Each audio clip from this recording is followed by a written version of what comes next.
Greetings, my friends. It is I, Dr. Jimmy, again, on a lovely Friday morning.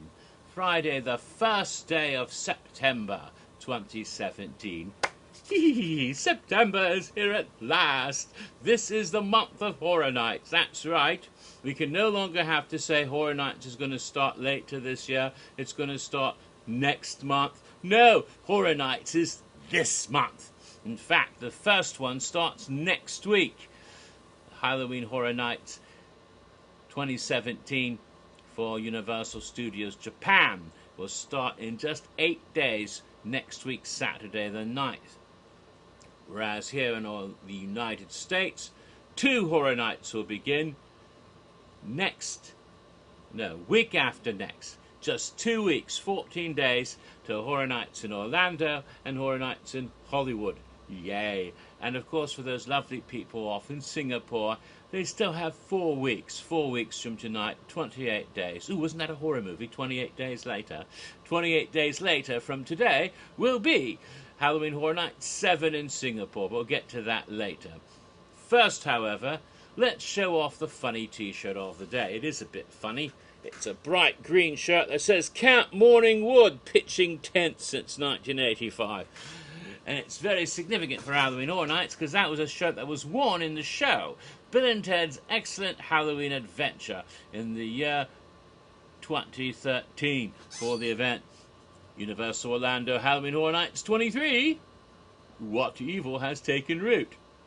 If you remember, that show was all set at Camp Morning Wood, out in a cabin in the woods where all kinds of evil shit was happening in the woods that year. Fun, fun, fun. And I got a t-shirt just like the one they wore on the show. And I'm really still a bit verklempt because we're only going to have one more Bill and Ted. But I'm going to enjoy it. I'm going to enjoy it.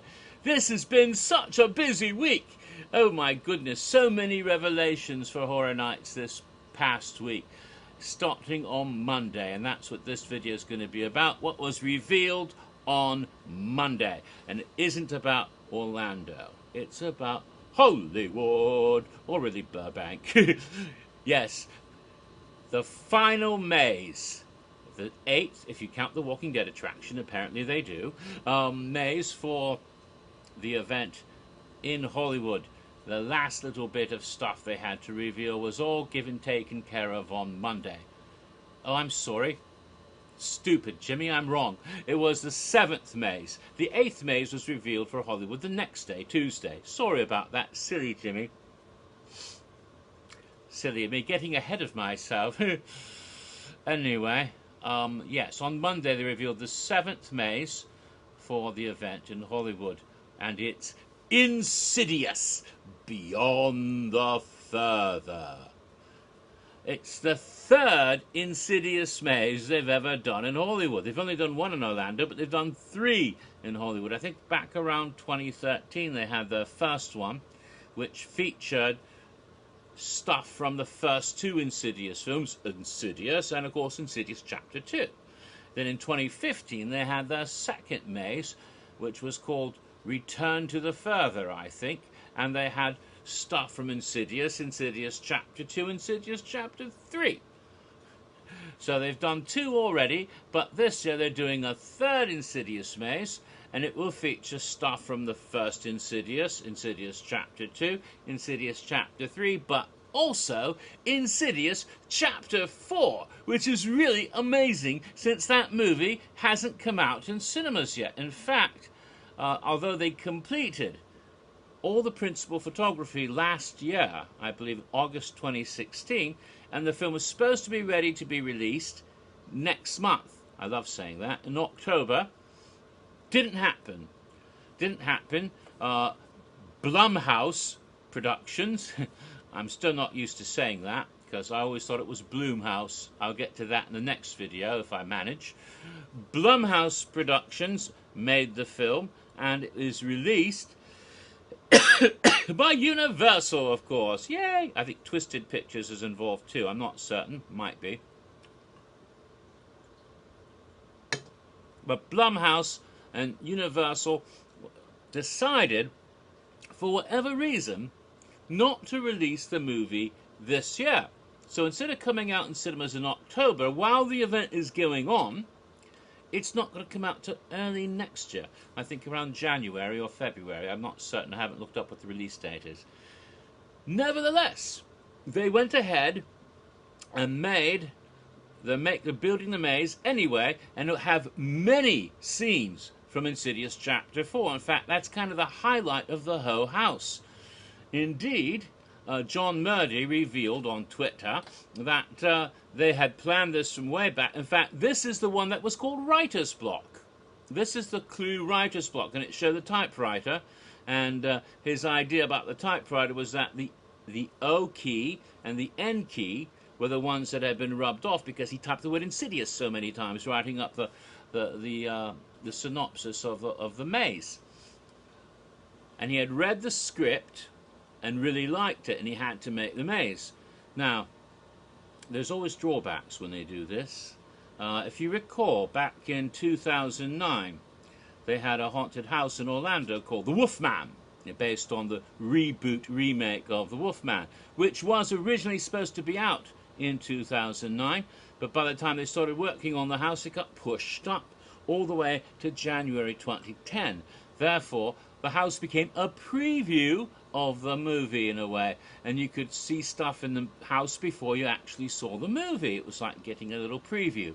Now, of course, we'd already seen trailers for the Wolfman long before Halloween Horror Nights opened up, so we had some idea what to expect, but because they did it this way, the house actually spoiled a major plot point for the movie.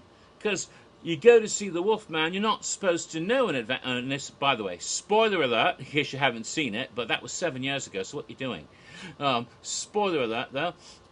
You see a movie called The Wolfman, you expect it to be about a wolf man. You don't know, before you go in the movie, that there's actually 2 wolf men. And that's a major plot point of the whole film. It's like, oh my God, there's actually a second werewolf. You didn't know that. You're not supposed to know that before you see the Wolfman. But when you go and see to the haunted house, there was a second Wolfman in the house. And it was obviously not the same Wolfman as the one you've already seen, because it's got different colour fur and he's wearing different clothes. And it's like, oh, there's another Wolfman in this movie. You found that out if you went to the haunted house at Universal back in 2009 before you ever saw the movie in 2010. It spoiled a major plot point. Uh-oh. So that's always a possibility. I think Murdy's going to try to be careful not to do that, but you never know, because he's going to have lots of stuff from Insidious Chapter 4 in the house. Quite a bit, making a bit of a preview for upcoming features. Another problem with that, as we found out in 2014, when they had a haunted house in Orlando called Dracula Untold, Reign of Blood, and it was based on the movie Dracula Untold, which came out in cinemas right about the same time as the event. So it wasn't like something that would be much later the following year, but when you saw, you could go in the house first, and then the movie comes out shortly afterwards. You can see the movie too. So it was a little bit of a preview for the people who went there in the opening weekend. But because they started refilming and redoing the movie, and they'd already started the haunted house based on what they'd been given scripts and pictures, the people in Orlando already built the damn house when the people from the film production said, hey, we need to change a couple things because we changed some things in the movies. It's too late. We've already built it. And they couldn't change it. So there was stuff in the house that wasn't in the movie. There's stuff in the house that was like deleted scenes that never made it to the film. The whole bit with the witch Baba Yaga, for example. So all that stuff in the haunted house wasn't even in the movie, because that's what happens when you make a house before the movie comes out and you don't know if they're going to change things. So that's another danger of doing this. I do not know if there's any possibility that they might do reshoots and change stuff in Insidious Chapter 4 between now and whenever it gets released early next year. It's possible, although from everything I've heard, the scuttlebutt about it, the movie seems to be intact. They just delayed the releasing for another reason. Apparently, Universal and Blumhouse decided that they'd rather show a different film in October, and they moved the other one up so they could release this other movie instead in October, and that's a movie called Happy Death Day. More about that in another video. So Happy Death Day is coming out from Blumhouse and Universal in October instead of Insidious Chapter 4. That's why it's been pushed up. So, the Insidious Haunted House, Haunted Maze, then, in California, will indeed feature scenes from the first 3 films, but quite a bit from the 4th one. In fact, a lot of people were puzzled. You know, people get a chance to see some of the construction. They go on the backstage studio tram ride they have in Hollywood, and they go past where the haunted houses are. They take photos and they post it on Facebook. Look, here's a facade. But what is this house? We don't recognize it. It looks like a house, but it didn't look like any house they remembered from any of the rumored IPs. Remember, this chap Justin leaked the whole damn thing back in January, practically. And so they're looking at this, and it's like, what could it be? It doesn't look like anything we've seen in any of these other IPs. What is that? And no one knew what it was. And they thought maybe it's something unannounced, something, you know, what is it? What is it? Well, it's a house that's seen in Insidious Chapter 4 that wasn't in the first 3 movies. So we haven't seen that house yet. And that's why it looks unusual. And I believe it's the character, what's her name? Elise? You know, the older lady who's psychic. And like she's the one who takes people into the further, and she ended up getting killed off in one of the movies, but she keeps coming back somehow in flashbacks, or because her spirit's in the further, and the further defies time and space, which is kind of a weird thing, because you can go in the further and you can see stuff from all 3 movies because you're jumping around in time, you know, sort of like, you know, that's the thing about time travel and the spirit world, because they sort of exist outside of a normal time and space is the idea. So you can even bump into your own spirit coming in the other way if you know, who knows. Kind of creepy, really. So all of that, her childhood home, because this movie, remember, Insidious and then Insidious Chapter 2 was a bit of a sort of like a prequel. I guess it did continue the story of the first Insidious, but Insidious Chapter 3 was a prequel taking you before the first 2 films. Insidious Chapter 4 is a prequel to the prequel, going even earlier, going back to Elise's childhood, and her first encounter was demons and things of that sort, and so that's kind of scary, creepy there too. So we'll get a lot of that in this, and there's some new creatures, some new demons and ghosts that we haven't seen yet that are going to be in the house, and all we know is that the artwork for the house, for the maze in Hollywood, shows a sort of creepy hand. What hand is that? Is that the hand from the Bride in Black, or is it some other creature's hand? Whatever it is, it looks quite scary. But of course, we'll also see the main ghosts and boogies and demons from the first 3. The red-faced demon from the first one, and the Bride in Black from the second one, and of course from the third one is what was from the third one? Gosh darn it, what was in the third? Oh, the man with the oxygen mask, the man who cannot breathe. They'll be in the house too, but whatever nasty, spooky, bicky things are in the 4th movie will be quite a bit in the maze. So it sounds quite intriguing, and I'm sure it'll be a lot of fun for all you people over there in Hollywood. But we're not getting an Insidious haunted house in Orlando. Sort of. We'll be getting something, but that comes up in another video, as I had said. So I think that covers it for what happened in Hollywood concerning Insidious, and it should be interesting and amazing. And they did a really good job with the first 2 Insidious houses. In fact, last one they did in 2015, they had an Insidious house in Orlando the same year, and I did that, of course, but I saw videos on, little videos of what it looked like in Hollywood, because they let you tape inside the houses in Hollywood more than they do in Orlando. And so I saw on YouTube some walkthrough videos, and it looked to me like the Insidious maze they did in Hollywood was quite a bit better in some ways than the one they did in Orlando. It's like, damn, I would have liked to have seen that one. So I anticipate this one should be pretty darn good, and Murdy seems really proud of it. And like I said, it was one of the ones he originally planned. This was not a replacement. This is one of the house mazes that they planned originally, way back in, I think last year actually. So, and it was the one that had a code word, remember? It was writer's block. So, that's quite fun. So, that covers that. Now, before I conclude this video, I want to throw in a little bit of extras, because a little bit more information has trickled down from Singapore, where they're doing Halloween Horror Nights 7. last night, of course, which was this morning in Singapore. On the website, they opened up and are spotlighting a fourth haunted house, Hex. Of course, we already knew it's going to be a voodoo-themed house involving a mysterious witch doctor who is one of the 7 icons of the event. He is actually one of the sinisters, one of the 7 deadlier sins, manipulation, personified as this voodoo witch doctor called the Midnight Man, who looks like what you'd expect a voodoo witch doctor, all this being bone through the nose and all that, but his face looks smaller for his head and looks kind of white because it's either makeup or it's dead, and then he might even have a shrunken head face.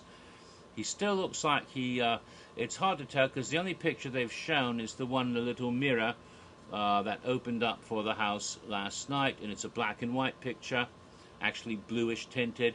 They didn't have a great big nice image of it on the Resort World Sentosa blog yet. They haven't updated that since last Friday, so hopefully they'll update that soon. It's already like let me see. Gosh, it's actually Sunday morning in Singapore already. No, yes, it is. It's like 2 o'clock in the morning in Singapore, Sunday already, and hopefully they will update that because. Actually Saturday morning, the 2nd. Sorry about that. Forgot what day it was. So it's actually 2 o'clock in the morning, Saturday morning already in Singapore, and hopefully they'll update it soon and have another nice image, a very clear color image of the Midnight Man, so I can see more about him. They don't reveal where the house is supposed to be thematically. I don't know if it's in Haiti or Africa or even in North America, if it's in Louisiana, Voodoo Bayou Swamps type of thing. Because if it was, this would be the first African-American icon for horror nights ever. So it would be a historical. It's still the first black person ever to be a horror nights icon, based on from what I can see of the picture. Looks that way, but it's hard to tell because of all the makeup. And if you get a better picture, I can find out for certain. So it should be very interesting about that. Also, they have begun scare zone construction at deadjicky.com. Nicholas Yao Dejicki went into the park and took pictures of the scare zone work in the streets. And there's 2 scare zones they're showing. So he's got shots in the New York Street area, I think it is, for the Pilgrimage of Sin scare zone. Not much yet. There's like a big archway with the big sign, Pilgrimage of Sin, and some interesting looking artifacts made out of wood and bone and stuff, and little stone things set up along the sides, so it looks rather atmospheric. That's where all the icons are going to hang out together in a photo op scare zone, apparently. But they're also making a great big stage. Haven't got any sets on the stage yet. The stage frame is going up, so they're going to have a big show of some sort featuring all 7 icons. Should be quite spectacular, as it usually is in Singapore. The other scare zone is the one for the icon perversion, or Father Time, Happy Horror Days, and it is like holidays of horror basically, but some of them are rather wacky. The whole place looks like a hedge maze, a rather ornate topiary hedge maze with all these neat archways and stuff that almost look like little caves, obviously made out of hedges, but obviously boo-holes for scare actors to come out of. And there's stuff in there for Valentine's Day, like a heart with flowers, and love, but love's been crossed out, and hate has been written in, and, you know, bouquets of roses with Cupid has shot his arrows into them, so there's arrows stabbing into the roses, and there's like a green box, like a money box, and it says come inside for gold for St. Patrick's Day. Go inside, you'll never get out, I bet you.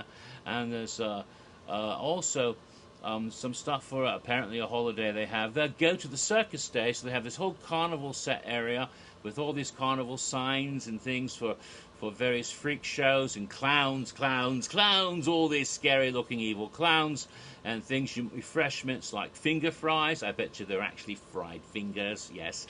And one that was, other carnival type signs and carnival-esque appearance. So it should be a completely wacky, crazy, fun, carnival-esque scare zone that features like nursery rhyme characters and holiday icons like Santa and the Easter Bunny and Cupid and leprechauns, but also evil twisted clowns and Humpty Dumpty and all sorts of crazy stuff. It should be quite mad.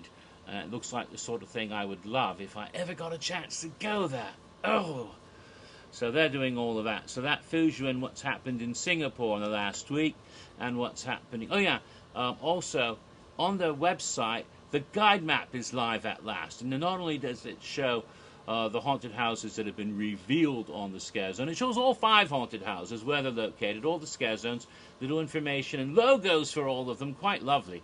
And so, yeah, check out the website, it's a lot of fun. Oh yeah, Hex had a game. The game's fun. Basically, you see 2 hands and a candle, and you try to keep the candle from snuffing out and use your space bar to hold the hands over the candle.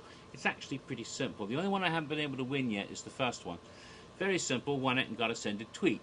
And again, if you're listening, Resort World Sentosa, you put too many words in the tweet. How are you supposed to send a tweet if it's got like -44?